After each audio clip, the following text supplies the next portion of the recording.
funciona, beleza, senão não funciona. E esse motor aí? O que esse motor tem? O motor é novo? Será que ele liga fácil?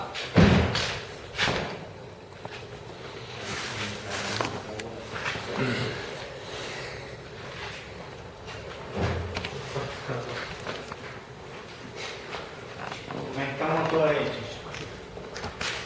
Você quem? Cara, esse motor aí, será que dá uns 200 cavalos? Dá, né? Acho que passa. Não dá? O que tem pra fazer pra dar uns 200 cavalos nele? Mexer só no carburador? Hã? Quantos carburadores é? 3? Acho que é. Não. Ou 4? Tem que. Ele é quantos cilindros que é? Eu nem sei. Quantos cilindros que é esse motor? Acho que 14, nem. Não, Pia, você tem que mexer aqui, Onde? pra se mexer a eletricidade. A eletricidade. Não tô falando de bateria nenhuma. Cadê a bateria? Esse aí não precisa de bateria. É, Ah, é elétrica mesmo. movido a solar. Energia solar. Mas o motor é potente? Esse motor é bom? Nossa, esse motor aí tá louco. Quantos cilindros? 14? Resumindo, eu acredito, do meu ponto de vista,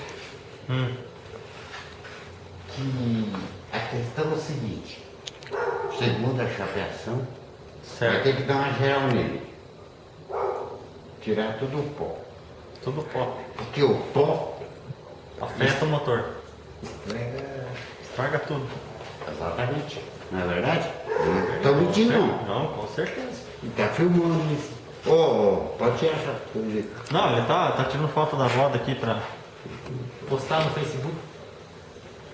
Ele tem um Corsa. Ó, tu viu o Corsa dele? Essa roda dá certo no Corsa. O que é isso aqui? Isso aqui é o escuderador. Hã? Não, isso aqui tá tudo certo. Tá tudo certo. Vamos fazer funcionar esse motor aí, Tincha?